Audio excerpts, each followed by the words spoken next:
Hello दोस्तों, welcome back to Hindi वार्ता साहित्य चैनल में आपका स्वागत है। तो हम कर रहे हैं आचार्य रामचंद्र शुक्ल की पुस्तक हिंदी साहित्य का इतिहास, जिसमें हम ऑलरेडी जो है वो भूमिका को कर चुके हैं। भूमिका के साथ साथ हम विषय सूची को देख चुके हैं। विषय सूची के बाद आज हमारा जो है वो थर्ड पार्ट आ रहा है, जिसमें आज हम काल विभाग और प्रकरण 1 को देखने वाले हैं। तो चलिए जल्दी से वीडियो को शुरू करते हैं। ये एक सीरीज़ है जिसमें हम आचार्य रामचंद्र शुक्ल के हिंदी साहित्य का इतिहास शुरुआत से अंत तक पूरा ही कंप्लीट करने वाले हैं। ठीक है, तो चलिए शुरू करते हैं। काल विभाग को देख लेते हैं, फिर प्रकरण 1 पर चलते हैं।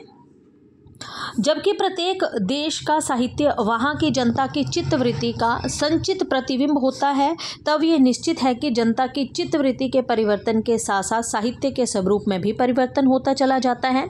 आदि से अंत तक इन्हीं चित्तवृत्तियों की परंपरा को परखते हुए साहित्य परंपरा के साथ उनका सामंजस्य दिखाना ही साहित्य का इतिहास कहलाता है ना। तो सामंजस्य शब्द को भी आप ले सकते हो, चित्तवृत्ति शब्द को भी आप ले सकते हो। बहुत प्रयोग करते हैं आचार्य रामचंद्र शुक्ल इस शब्द का, है ना। तो इन्होंने साहित्य का इतिहास कहलाता है, ये इन्होंने कहा है। ठीक है, आगे देखते हैं कि जनता की चित्तवृत्ति बहुत कुछ राजनीतिक, सामाजिक, सांप्रदायिक तथा धार्मिक परिस्थिति के अनुसार होती हैं। अतः कारण स्वरूप इन परिस्थितियों का किंचित दिग्दर्शन भी साथ ही साथ आवश्यक होता है। इस दृष्टि से हिंदी साहित्य का विवेचन करने में यह बात ध्यान में रखनी होगी कि विशेष समय में लोगों में रुचि विशेष का संचार और पोषण किधर से और किस प्रकार हुआ है। उपयुक्त व्यवस्था के अनुसार हम हिंदी साहित्य के 900 वर्षों के इतिहास को 4 कालों में विभक्त कर सकते हैं। ठीक है, तो हम काल विभाग को ही पढ़ रहे हैं यहाँ पर, है ना। तो इन्होंने बोला है कि उपयुक्त व्यवस्था के अनुसार हम हिंदी साहित्य के 900 वर्षों के इतिहास को 4 कालों में जो है वो बांट सकते हैं। आदि काल, है ना, पूर्व मध्य काल, उत्तर मध्य काल, आधुनिक काल। ठीक है, देखते हैं। इन्होंने आदिकाल जो है, ठीक है, आदिकाल को इन्होंने नाम दिया है वीरगाथा काल। समय 1050 से 1375 संवत। पूर्व मध्यकाल है जिसको उन्होंने भक्ति काल कहा है, 1375 से 1700 ईस्वी। उत्तर मध्य काल है जिसको इन्होंने रीति काल नाम दिया है, समय 1700 से 1900 संवत। आधुनिक काल है जिसको इन्होंने गद्य काल कहा है, संवत 1984।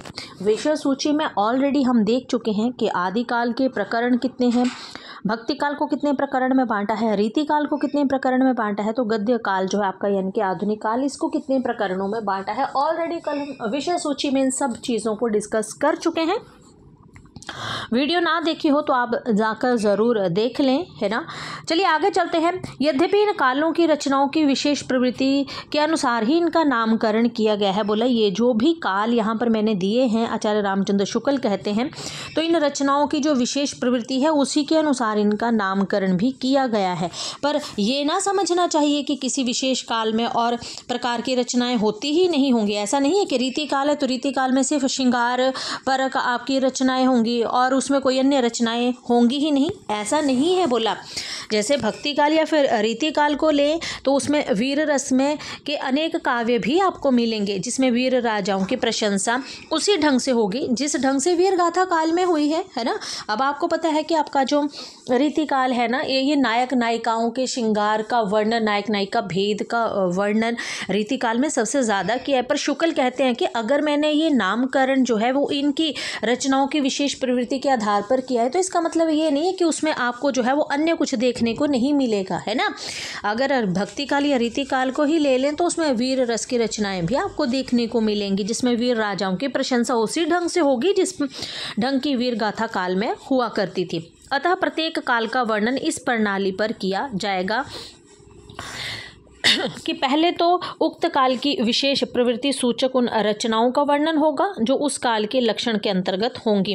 पीछे संक्षेप में उनके अतिरिक्त और प्रकार की ध्यान देने योग्य रचनाओं का उल्लेख होगा। ठीक है, तो ये बात थी आपके किसकी, ये थी काल विभाजन की बात। चलिए अब देखते हैं जिसको हम करने वाले हैं, प्रकरण 1 पर चलते हैं, जिसको आदिकाल यहाँ पे बात करते हैं। प्रकरण 1 देखते हैं। प्रकरण 1 में जो है इन्होंने सामान्य परिचय को रखा है। ठीक है, हमने कल किया था इसको, हमने क्या किया था, हमने कल किया था कि जो आपका आदिकाल है, आदिकाल को इन्होंने 4 प्रकरणों में बांटा हुआ है। ठीक है, सामान्य परिचय है आपका।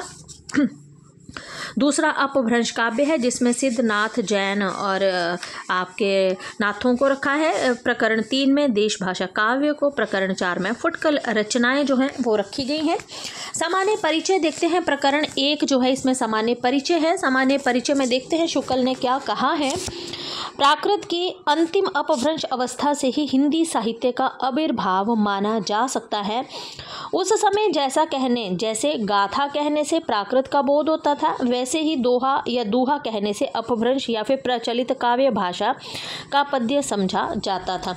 शुक्ल क्या कहते हैं कि प्राकृत की अंतिम अपभ्रंश अवस्था से ही हिंदी साहित्य का जो है वो आविर्भाव या शुरुआत समझनी चाहिए। बोला प्राकृत की अंतिम अपभ्रंश अवस्था यानी कि जो उस समय जैसे गाथा कहने से प्राकृत का बोध होता था, वैसे ही दोहा या दूहा कहने से अपभ्रंश या प्रचलित काव्य भाषा समझा जाता था।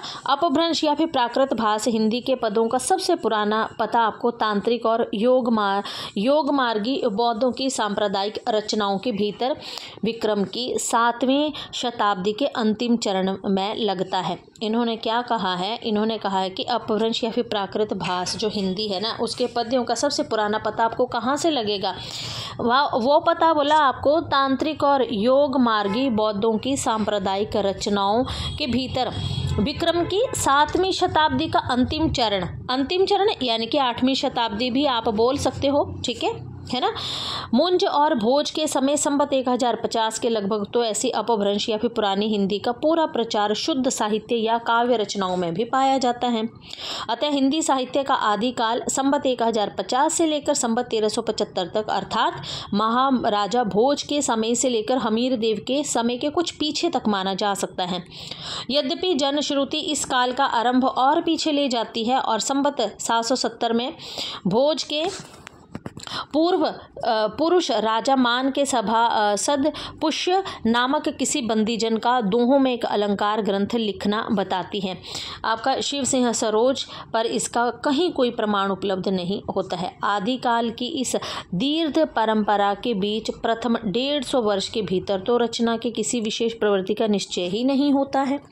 धर्म, नीति, श्रृंगार, वीर सब प्रकार की रचनाएं दोहों में ही मिलती हैं, है ना। इस अनिर्दिष्ट लोक प्रवृत्ति के उपरांत जब से मुसलमानों की चढ़ाइयों का प्रारंभ होता है, तब से हम हिंदी साहित्य की प्रवृत्ति एक विशेष रूप में बंधती हुई पाते हैं। राजाश्रित कवि और चारण जिस प्रकार नीति, श्रृंगार आदि के फुटकल दोहे राजसभाओं में सुनाया करते थे, उसी प्रकार उनके आशयदाता राजाओं के पराक्रमपूर्ण चरितों या फिर गाथाओं का वर्णन भी किया करते थे। यही प्रबंध परंपरा रासों के नाम से पाई जाती है, जिसे लक्ष्य करके इस काल को हमने वीर गाथा काल कहा है। अब यहाँ से आप सोचोगे कि यहाँ से इसको पढ़ के क्या फ़ायदा होगा, तो मैं आपको बता दूँ यहाँ से कथन पूछे जाते हैं आपसे। ये कथन पूछ लिया आपको कि किस प्रकरण में शुक्ल ने इनका वर्णन किया है या जिक्र किया है। आपसे प्रश्न पूछ लिया जाएगा, धर्म, नीति, श्रृंगार, वीर रस सब प्रकार की रचनाएं दोहों में मिलती हैं। इस अनादृश लोक प्रवृत्ति के उपरांत जब से मुसलमानों की चढ़ाइयों का प्रारंभ होता है ना। कथन शुक्ल ने ये आदिकाल के किस प्रकरण से उठाया है, ठीक है। तो आपको पता होना चाहिए प्रकरण 1 में जो है इन्होंने ये सब बातें कही हैं। दूसरी बात, इस आदिकाल के संबंध में ध्यान देने योग्य ये है कि इस काल कि जो साहित्यिक सामग्री प्राप्त होती है उसमें कुछ तो असंदिग्ध और कुछ संदिग्ध है। असंदिग्ध सामग्री जो कुछ प्राप्त है उसकी भाषा अपभ्रंश अर्थात प्राकृत भाषा हिंदी है ना। इस अपभ्रंश या फिर प्राकृत भाषा हिंदी का अभिप्राय ये है कि ये उस समय की ठीक बोलचाल की भाषा नहीं जिस समय की इसकी रचनाएं मिलती हैं। ये उस समय के कवियों की भाषा। कवियों ने काव्य परंपरा के अनुसार साहित्य प्राकृत के पुराने शब्द तो लिए ही हैं, जैसे पीछे की हिंदी में तत्सम संस्कृत शब्द लिए जाने लगे। विभक्तियाँ, कारक चिन्ह और क्रियाओं के रूप में आदि भी बहुत कुछ अपने समय से कुछ 100 वर्ष पुराने रखे हैं। बोलचाल की भाषा घिस घिसाकर बिल्कुल जिस रूप में आ गई थी, सारा वही रूप ना लेकर कवि और चारण आदि भाषा का बहुत कुछ रूप व्यवहार में लाते हैं। जो उनसे कई 100 वर्ष पहले कवि परंपरा जो थी वो रखती चली आती हैं। अपभ्रंश के जो नमूने हमें पद्यों में मिलते हैं वे उस काव्य भाषा के हैं जो अपने पुरानेपन के कारण बोलने की भाषा से कुछ अलग बहुत दिनों तक आदिकाल के अंत क्या उसके कुछ पीछे तक पोथियों में चलती रही है। विक्रम की 14वीं शताब्दी के मध्य में एक और तो पुरानी परंपरा के कोई कवि संभवतः जैसे शांगदेव हमीर की वीरता का वर्णन ऐसी भाषा में कर रहे थे। चलियु वीर हमीर पाव भर मेणी कंपई दिगमन मणह अंधार धुली सुरहरी अछाही। ये जो आपका यहाँ पे ये दिया गया है ना, ये पंक्तियाँ जो दी गई हैं दोहा जैसा, ठीक है। तो ये प्रकरण 1 में है, शुक्ल ने इसका जिक्र किया है। दूसरी ओर खुसरो मियाँ दिल्ली में बैठे हैं, ऐसी बोलचाल की भाषा में पहेलियाँ और मुकरियाँ कह रहे हैं। एक नार ने अचरज किया सांप मार पिंजरे में दिया। इसी प्रकार 15वीं शताब्दी में एक और तो विद्यापति बोलचाल की मैथिली के अतिरिक्त इस प्रकार की प्राकृत भाषा पुरानी काव्य भाषा में भी मिलती हैं। बालचंद विजयब भाषा दुही नहीं लग जैन दुज्जन हासा। और दूसरी ओर कबीरदास अपनी अटपटी बानी इस बोली में सुना रहे थे। अगेन जो लागी नीर में कंदो जलिया। अब आपको क्या याद रखना है, आपको याद रखना है ये कबीरदास का दोहा है, ये है ना, ये कबीरदास का है, ठीक है ना। ये विद्यापति की पंक्ति है, ठीक है। ऊपर आपको उसकी आपको लग गया पता कि वो जो ऊपर पंक्ति थी है ना वो अमीर खुसरो की, ये कबीर की पंक्ति है, ठीक है। तो अगिन जो लागी नीर में कंदो जलिया झारी उत्तर दक्षिण के पंडिता रहे विचारी विचारे। सारांश ये है कि अपभ्रंश की ये परंपरा विक्रम की 15वीं शताब्दी के मध्य तक चलती रही। एक ही कवि विद्यापति ने 2 प्रकार की भाषा का व्यवहार किया है, पुरानी अपभ्रंश भाषा का और बोलचाल की देसी भाषा का, ठीक है। तो इन्होंने क्या कहा है कि विद्यापति जो है इन्होंने पुरानी अपभ्रंश भाषा और बोलचाल की देसी भाषा का वर्णन किया है। इन दोनों भाषाओं का भेद विद्यापति ने स्पष्ट करते हुए सूचित किया है। देसिल वयना सब जग मिठा तय टेंशन जपो अब हट्टा, ठीक है। ये प्रकरण 1 में जो है वो बोला है आपके विद्यापति ने। देसी भाषा यानी कि बोलचाल की भाषा सबको मीठी लगती है, इससे वैसा ही अपभ्रंश मैं कहता हूँ। विद्यापति ने अपभ्रंश से भिन्न प्रचलित बोलचाल की भाषा को देसी भाषा कहा है, अतः हम भी इसी अर्थ में इस शब्द का प्रयोग कहीं कहीं आवश्यकता अनुसार करेंगे, शुक्ल कहते हैं, है ना।